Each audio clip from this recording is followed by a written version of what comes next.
great to have your family down there all the time. Your daughter and your son and all the kids, the grandkids, and now the great-grandkids will all go. So yeah, it's a great thing. It's a it can be a good thing, but it can be a battering ball too. So when things go wrong, it's always me. Bert used to always come back to me and say, "Don't say that, you do that."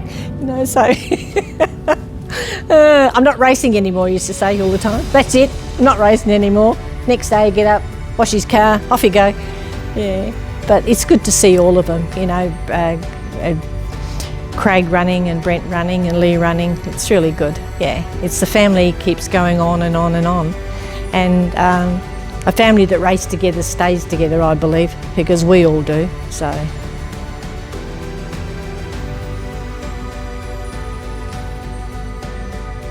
Not really, I mean, I think there's a lot of people that live in the shadow of their, fathers or grandfathers, not just in Speedway but in football and all sorts of things. So I suppose there's a bit of an expectation, especially when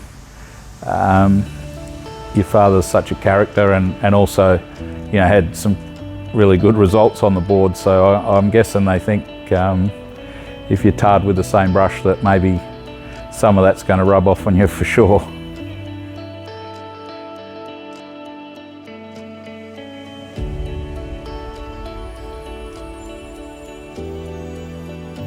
He's a great human, passionate about the sport obviously.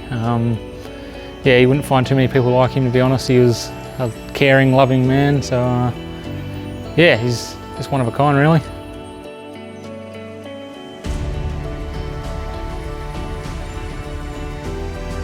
He always wore the same colour underpants all the time. He got in the same way in the car all the time, yeah. Had his Buddha sit on the car with him, facing outwards, so it showed him where he had to go. He loved his Buddhas, yes, he did, yeah. Yeah, he was a very superstitious man.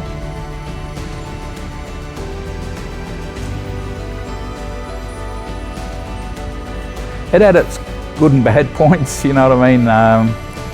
First of all, I got thrown in at the deep end straight out of juniors. I did reasonably well in juniors, but then when I went to the senior ranks, I was thrown into a Grand National at like 18 years old.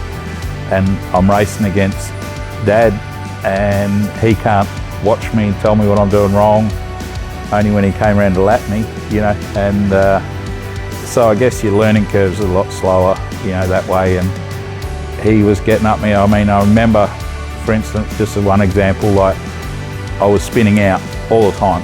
Like I'd go out and I was trying so hard not to spin out and I'd still spin out, and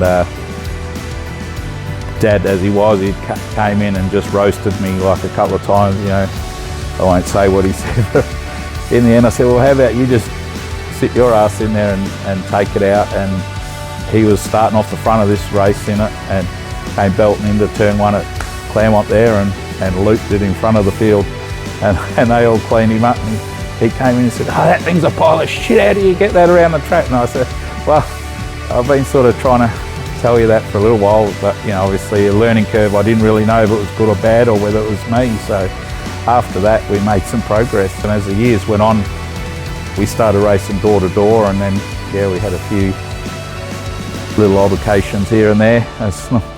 He treated me as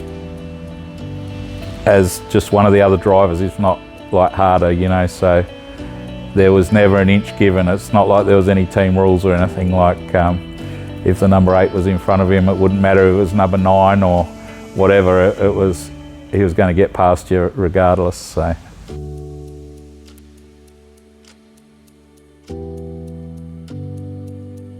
Aggressive.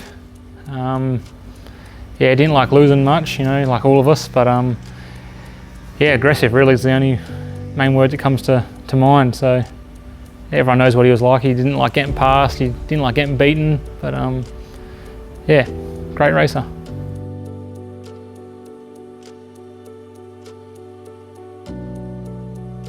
He was competitive in his golf. If he didn't win, he used to throw his sticks down the golf course, and he had to win everything. He used to get so agitated if he didn't win at cards or when I used to play with the family. Yeah, he's a very, just very had to win.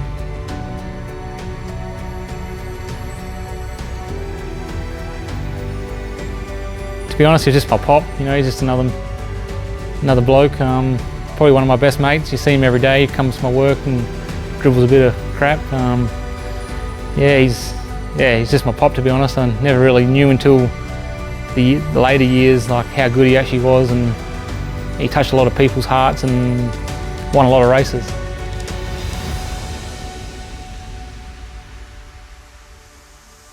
The Grand National era, I loved his black #1 wedge Grand National. I mean, that thing, I just have, even though I was only like a young teenager at that stage, you know, he won so many races in that thing. Used to have to start from the rear of the field regardless where he qualified, just, you know, and come through the field. Won, I don't know, a lot of races at Claremont in that, and to me that was the most dominant car he had, and certainly stuck in my mind.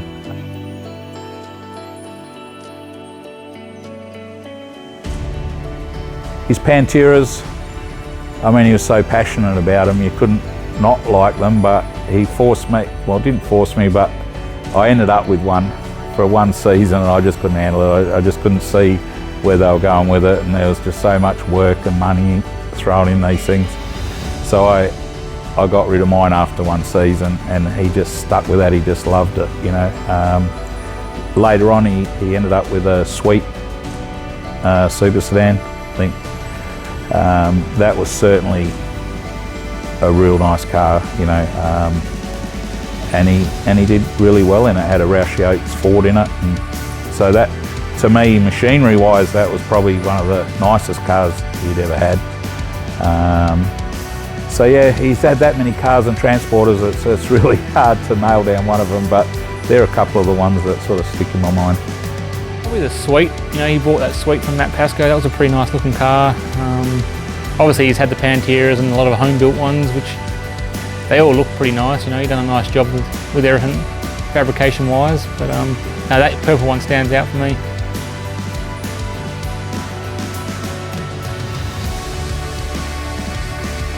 It's huge, you know, it's just a sedan show. I mean, Dad loved his super sedans, he loved his late models, but he also liked all other forms of Speedway, especially the tin tops, you know what I mean? So to have the juniors down there, the productions, modifieds, super sedans and late models, I mean, it's just a huge sedan show, you know. It's and going on what we saw last year, you know, the racing was phenomenal last year, you know, had nothing but good comments about it and that. So I think, you know, to have that name after Dad is certainly a big honour, you know what I mean? And we're just trying to work towards making a really big event and growing it each year.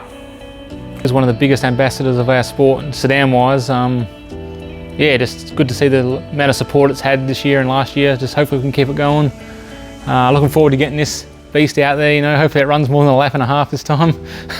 But looking forward to it, you know, it's always a great atmosphere down there. It was one of his favourite places to race, so it's awesome that it's all come together the way it has.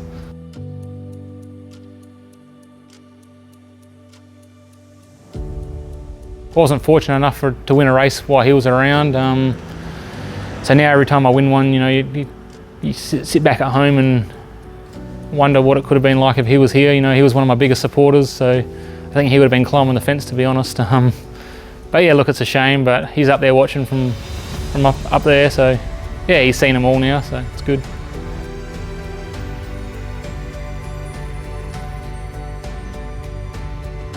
Very big family man, loved the kids, loved the grandkids, he loved his kids with a passion. Yeah, he was a very family orientated man. Family come first with him with everything. As you could probably know down Speedway, when Brent races or Lee races, he's out there screaming and ranting and getting Craig into trouble at different tracks, and with his support, that's how he was. Family was always before everything else, but he did love his Speedway. He was so passionate about his Speedway. And he was sort of a funny type of guy at home too. I don't know what he was a bit different at the track, but at home he was just a different person. He's a loving man. Yeah, he's the best man in the world to me. He was a character, no doubt. You know, he really valued like the family side of things, so that was always really important to Dad. You know, we had a number of arguments, for instance, like at track over racing or whatever, but he'd still be around the next morning for his coffee and biscuits. So, you know, he never held a grudge, as a lot of the guys that he raced with over the years will tell you. You know, he'll tell you what he thinks of you, no doubt. You won't walk out of that arena without knowing what Dad thought of you, you know, if he didn't think you did the right thing or whatever. But the next day it was like nothing had happened, you know. He never really held a grudge like that. So that was a really good part of him, I think, and just his competitiveness and drive. I mean, I've never seen, and even till now, I've never seen anyone with as much passion and drive as him. You know, even at 70 years old, he was still racing and winning races, you know what I mean, preparing race cars, and I'm like 55 and I'm thinking, shit, I can't imagine doing that at 70 at the level he was still doing it, and still being so enthusiastic about it. He was just, everything he took on was 150%, you know, whether it was building a race car, going swimming, you know, with the family, whatever he did, it was always, he put everything he had into it, and you know, I had to admire him for that. And he was just a great bloke, you know, to me. Even when I was younger with my football days and stuff like that, you know, he'd never miss a game. He'd be at training, he'd be running water, and, you know, just made sure I kicked left foot, you know, I didn't kick right foot all the time, and he's just always looking out for you, and you would never have to ask him twice for anything. You know, you'd just say, Dad, can you give us a hand? Yep, he'd be there. Like, you know, there was no question ever about, you know, his commitment to us as a family or anything he did. You know, it was pretty special bloke.